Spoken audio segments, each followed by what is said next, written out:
Hello everyone. Last लेक्चरपर्यंत आपण mechanical properties of फ्लुइडचा सिलेबस कंप्लीट केला होता. आता येणारे जे 2 लेक्चर्स आहेत ते कम्प्लिटली न्यूमरिकल बेस्ड आहेत. आजच्या लेक्चरमध्ये आपण डिस्कस करणार आहेत जे काही इम्पॉर्टंट फॉर्म्युले आहेत मेकॅनिकल प्रॉपर्टीज ऑफ फ्लुइड्समधले, ते सगळे आपण डिस्कस करणार आहेत. नेक्स्ट गोष्ट, एकदा आपण हे सगळे फॉर्म्युले तुमच्या लक्षामध्ये राहिले, तुम्हाला पाठ झाले की आपण ह्याच्यावरचे जे काही न्यूमरिकल्स आहेत ते इझिली आपण डिस्कस करू शकतो. तर आपण सुरुवात करूयात फॉर्म्युल्यापासून. फर्स्ट फॉर्म्युला होता, इम्पॉर्टंट कन्सेप्ट होती डेन्सिटी. डेन्सिटीसाठी आपण वापरायचं सिम्बॉल रो, आणि डेन्सिटी म्हणजे काय होतं, mass per unit volume. Density is equal to formula होता मास पर युनिट व्हॉल्यूम.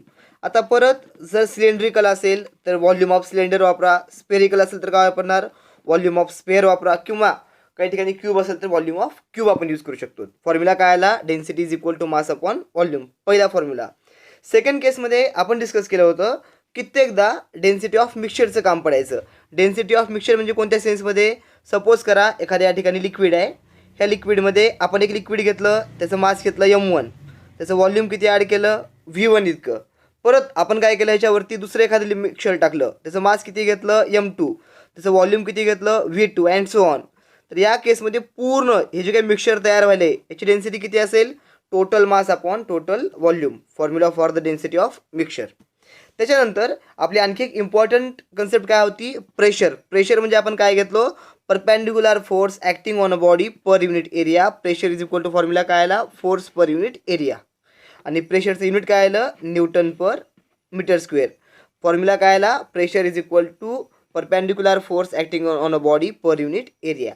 त्याच्यानंतर आपण एक काय बघितलं article, pressure due to the liquid column. Suppose करा या ठिकाणी एखादा लिक्विड कॉलम आहे, आपण एवढा एक लिक्विड कॉलम घेतला. ह्या लिक्विड कॉलमची आपण हाईट किती सपोज केलेली आहे, H. हा जो काही लिक्विड कॉलम घेतलेला आहे ह्याची डेन्सिटी किती आहे लिक्विडची, रो. तर ह्या पॉईंटला ह्या एवढ्या कॉलममुळं प्रेशर किती पडणार आहे, H रो G इतकं. इथून आपल्याला आणखी कन्सेप्ट मिळाली होती हायड्रोस्टॅटिक पॅराडॉक्सची. तो काय सांगायचा, ह्या एरियावरती डिपेंड असणार आहे का, नाही. प्रेशर फक्त कुणावरती डिपेंड असणार आहे, हाईटवरती. प्रेशर फक्त कुणावरती डिपेंड असणार आहे, हाईटवरती. त्याला आपण नाव दिलं हायड्रोस्टॅटिक पॅराडॉक्स.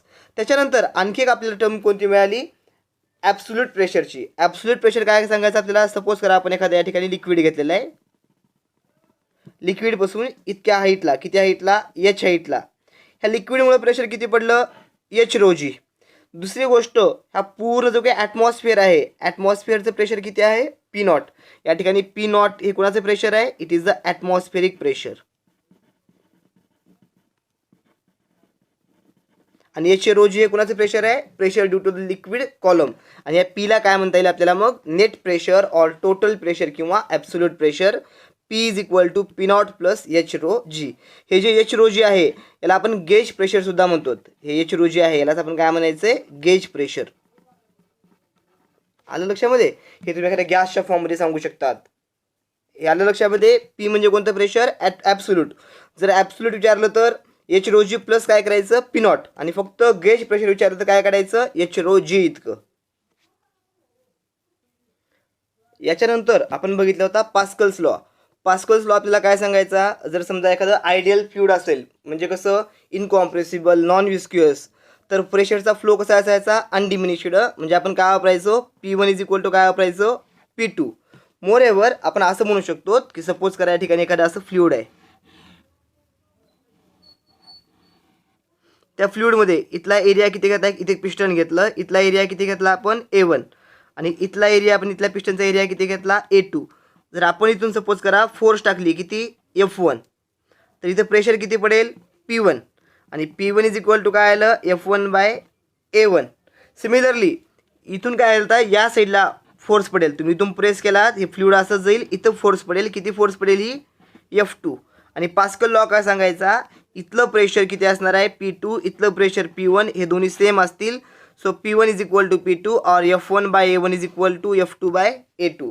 आपण इथं एरियासाठी ह्याला आपण असं पण लिहू शकतो, F1 by pi R1 square is equal to F2 by pi R2 square. कधी जर हा एक पिस्टन कसा असेल, सर्क्युलर असेल तर.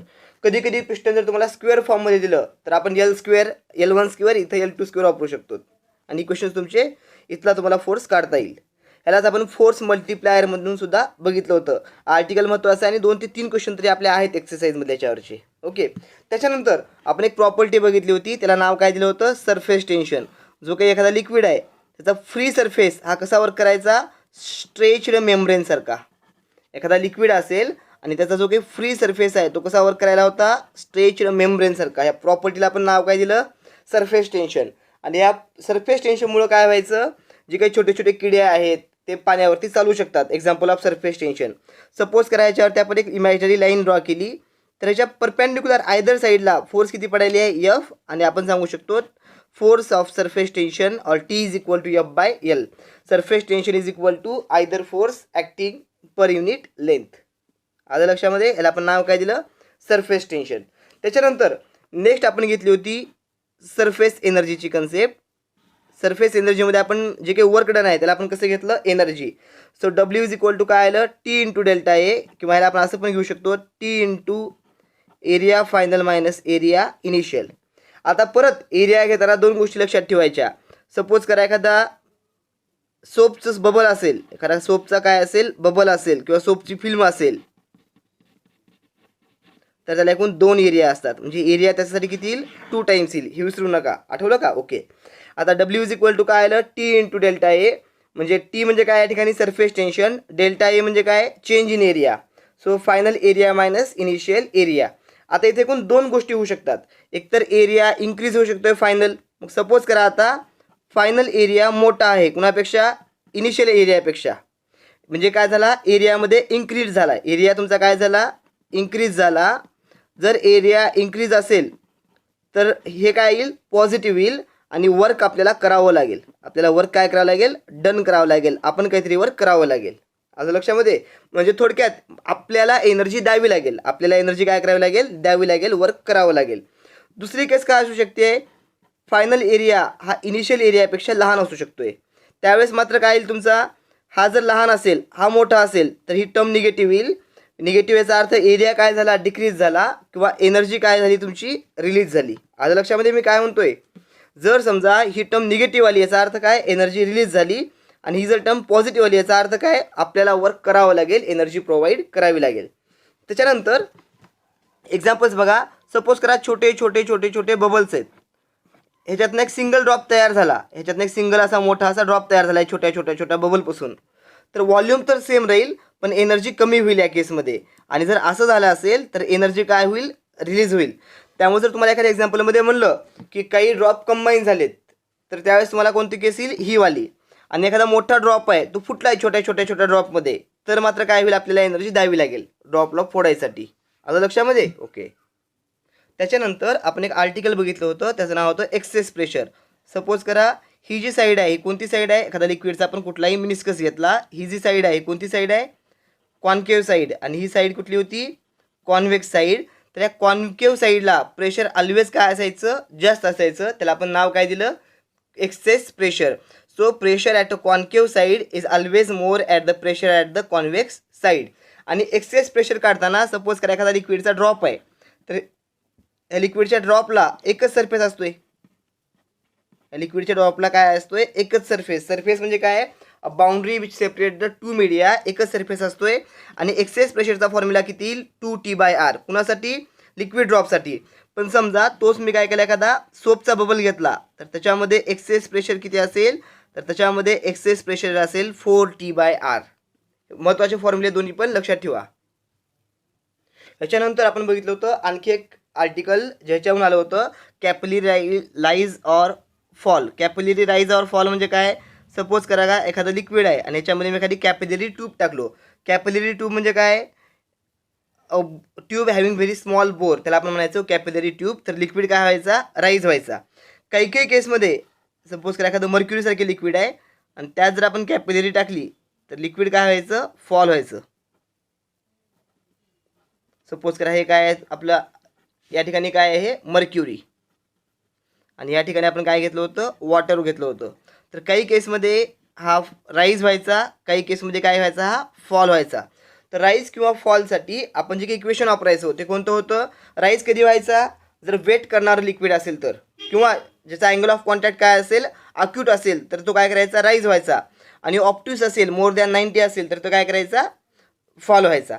आणि फॉर्म्युला काय घेतला होता आपण, H is equal to two T cos theta upon R rho G. आता एक two T cos theta by R rho G. R म्हणजे आपण काय घेतली त्या वापरलेल्या ट्यूबची रेडियस, हे रो म्हणजे काय घेतलं त्या लिक्विडची आपण डेन्सिटी, जी म्हणजे काय होतं acceleration due to gravity, T म्हणजे काय होतं सरफेस टेन्शन. आणि समजा ही पूर्ण व्हॅल्यू पॉझिटिव्ह आली, याचा अर्थ काय लिक्विड वर गेलेला आहे.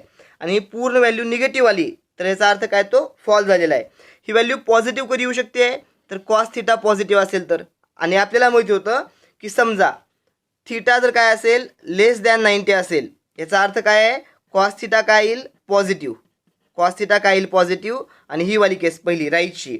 आणि समजा थिटा जर काय असेल मोर दॅन 90 असेल, ऑप्ट्यूज अँगल असेल तर कॉस थिटा कसा असतोय निगेटिव्ह. आणि कॉस थिटा निगेटिव्हचा अर्थ काय तर लिक्विडच्या ह्याच्यामध्ये फॉल होईल. आता लक्षामध्ये पार्ट काय म्हणतोय ते ओके. त्याच्यानंतर आपण बघितलं होतं एक article critical velocity.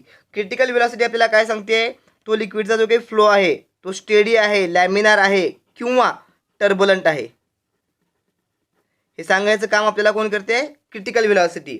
It is the velocity up to which the flow is steady. आणि जर ह्याच्यापेक्षा जास्त व्हेलॉसिटी वाढली तर तो फ्लो काय होऊ शकतोय टर्बुलंट होऊ शकतोय.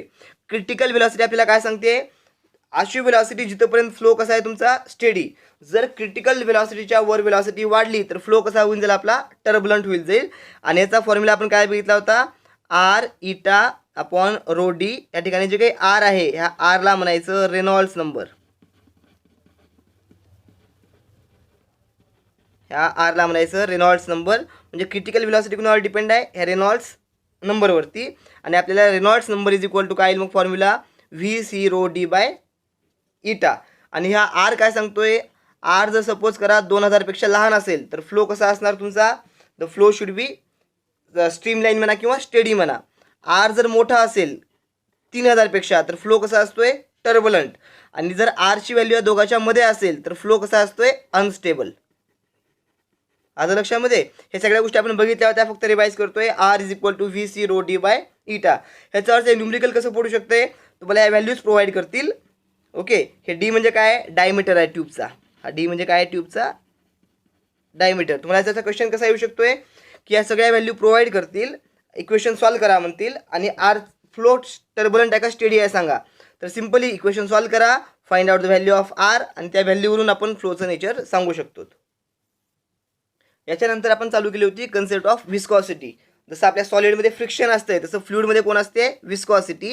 आणि न्यूटन्स लॉ ऑफ विस्कॉसिटी काय सांगायचा, सपोज करा लिक्विडच्या वेगवेगळ्या लेअर येतात, ह्या लेअरची सपोज करा व्हेलॉसिटी किती आहे व्ही आहे, ह्याची किती येईल व्ही मायनस डेल्टा व्ही, ह्याची किती येईल V plus delta V. Suppose करा हे पूर्ण डिस्टन्स हे इथून इथंपर्यंत मी किती घेतलेलं आहे डेल्टा एक्स, तर हे डिस्टन्स किती येईल, किंवा हे जर एक्स पकडलं तर हे डिस्टन्स किती येईल एक्स मायनस डेल्टा एक्स. आणि हे डिस्टन्स किती येईल आता एक्स प्लस डेल्टा एक्स. आपण बघायलो की जसं डिस्टन्स वाढत चाललेलं आहे तसं व्हेलॉसिटी काय होत चाललेली आहे वाढत चाललेली आहे. आणि आपली एक कन्सेप्ट मिळाली होती व्हेलॉसिटी ग्रॅडियंट. आपण अगोदर काय चर्चा केली होती, velocity gradient is equal to काय होता change in velocity upon change in distance. याला नाव काय दिलं होतं आपण व्हेलॉसिटी ग्रॅडियंट, आठवलं का ओके. आता पुन्हा आपण काय घेतलं फोर्स ऑफ विस्कॉसिटीचा फॉर्म्युला काय होता, याला न्यूटन्स लॉ ऑफ विस्कॉसिटी पण म्हणतात. म्हणजे जी काही विस्क्युअस फोर्स आहे ती जास्त कधी असेल एरिया जास्त असेल तर, आणि इट प्रोपोर्शनल टू काय होतं व्हेलॉसिटी ग्रॅडियंट. म्हणजे न्यूटन्स लॉ ऑफ विस्कॉसिटी काय सांगायचा की जी काही विस्क्युअस फोर्स आहे it is directly proportional to area and directly proportional to velocity gradient. आणि इथं जे काही इटा होता कॉन्स्टंट, ह्याला आपण नाव काय दिलं coefficient of viscosity. So eta is equal to काय आलं F by A D X by D V. Okay, हा कोणाचा फॉर्म्युला आला कोइफिशियंट ऑफ विस्कॉसिटीचा. त्याच्यानंतर आपण बघितला होता स्टोक्स लॉ. स्टोक्स लॉ काय करायचा, सपोज करा या ठिकाणी एखादं फ्लुइड आहे, त्या फ्लुइडची विस्कॉसिटी किती आहे इटा इतकी आहे. ह्याच्यामधून एखादा बॉल येणार आहे खाली. ओके, ह्या बॉलची रेडियस किती आहे आर. एक अशी व्हेलॉसिटी येईल त्याला म्हणायचं टर्मिनल व्हेलॉसिटी. एक अशी व्हेलॉसिटी येईल त्याला काय म्हणायचं टर्मिनल व्हेलॉसिटी. ज्या वेळेला ॲट टर्मिनल व्हेलॉसिटी त्याच्यावरच्या नेट फोर्सेस काय बनतील झिरो बनतील. आणि त्यावेळेला एफ इज इक्वल टू काय येईल 6/η/v आणि ही कोणती फोर्स असणार आहे ह्याच्यावरती वर्क करणारी विस्क्युअस फोर्स. सो एफ म्हणजे काय घेतला आपण या ठिकाणी वर्क करणारी विस्क्युअस फोर्स. इटा म्हणजे काय घेतला कोइफिशियंट ऑफ विस्कॉसिटी. आर म्हणजे आपण काय घेतलं रेडियस आणि व्ही म्हणजे काय घेतलेलं आहे वेलॉसिटी. आणि हा बॉल म्हणजे सिंपल बघा लक्षात ठेवायसाठी एखादा बॉल खाली यायला आहे त्या बॉलची वेलॉसिटी व्ही असेल त्या लिक्विडची कोइफिशियंट ऑफ विस्कॉसिटी किती असेल इटा असेल तर मी काय म्हणू शकतो त्याच्यावरती वर्क करणारी विस्क्युअस फोर्स किती असेल 6/η/r/v. आलं लक्षामध्ये. ओके ह्या स्टोक्स लॉचा यूज करून आपण काढली होती टर्मिनल वेलॉसिटी. टर्मिनल वेलॉसिटीला आपण सिम्बॉल घेतलं होतं व्ही टी. टर्मिनल वेलॉसिटीला काय होते बघा at V is equal to V T. कधी वापरायचं इक्वेशन सपोज करा या ठिकाणी एखादं लिक्विड आहे त्याची विस्कॉसिटी किती आहे इटा. ह्याच्यामधून एखादा बॉल खाली यायला आहे. ओके बॉल असेल बबल असेल काही असेल त्याची रेडियस किती घेतली आपण आर घेतली. व्ही टी कधी घ्यायची ज्यावेळेस एफ नेट किती असेल 0 म्हणजे जेवढा डाऊनवर्ड फोर्स आहे तेवढाच काय असेल अपवर्ड फोर्स. आणि याला बॅलन्स करून आपल्याला इक्वेशन काय मिळालं होतं V T is equal to 2/9r² rho minus sigma g upon eta. या ठिकाणी इटा म्हणजे काय घेतला आपण कोइफिशियंट ऑफ विस्कॉसिटी. जी म्हणजे काय घेतलं acceleration due to gravity. Sigma आणि रो कन्फ्यूज होऊ नका. सिग्मा म्हणजे काय असणार डेन्सिटी ऑफ ऑब्जेक्ट. हा जो काही ऑब्जेक्ट आला आहे याची डेन्सिटी आपण किती घेतली सिग्मा इतकी. आणि रो म्हणजे आपण काय घेणार डेन्सिटी ऑफ लिक्विड. फरक कळाला का बघा. रो म्हणजे कोणाची डेन्सिटी आहे ह्या ऑब्जेक्टची आणि सिग्मा म्हणजे कोणाची डेन्सिटी आहे त्या साईडच्या लिक्विडची. आणि आर म्हणजे आपण काय घेतलं त्या ऑब्जेक्टची रेडियस त्या पडणाऱ्या ऑब्जेक्टची रेडियस. आता याच्या एकूण 2 केसेस पडतील. सपोज करा rho is more than sigma तर व्ही टी कसा असेल पॉझिटिव्ह आणि ऑब्जेक्ट तुमचा काय करेल खाली येईल. ओके जर समजा density of object is more than काय असेल डेन्सिटी ऑफ सिग्मा म्हणजे डेन्सिटी ऑफ मीडियम असेल तर तुमचा ऑब्जेक्ट काय करेल खाली येईल. व्ही टी पॉझिटिव्ह असेल. याचा आपण एक्झाम्पल काय सांगू शकतो रेनड्रॉप. पाऊस पडायला आहे तर पावसाची डेन्सिटी हवेपेक्षा जास्त आहे आणि पाऊस काय करेल खाली येईल. किंवा आपण जर रेनड्रॉपचं एक्झाम्पल घेऊ शकतो किंवा काय घेऊ शकतो एखादा बॉल टाकला मी एखादा सपोज करा एखादा काय घेतला एखादा दगड टाकला मी स्टोन टाकला stone dropped in water. Second केसमध्ये बघा जर हे रो कमी असेल आणि सिग्मा मोठा असेल तर व्ही टी काय करेल आपल्याला निगेटिव्ह येईल. व्ही टी पॉझिटिव्ह आपण डाऊनवर्ड पकडलो होतो तर व्ही टी निगेटिव्ह काय येईल आपल्याला आता अपवर्ड. आणि जो काही ऑब्जेक्ट आहे तो राईज होईल. आणि एक्झाम्पल काय सांगता येईल मला बबल्स इन कोल्ड ड्रिंक.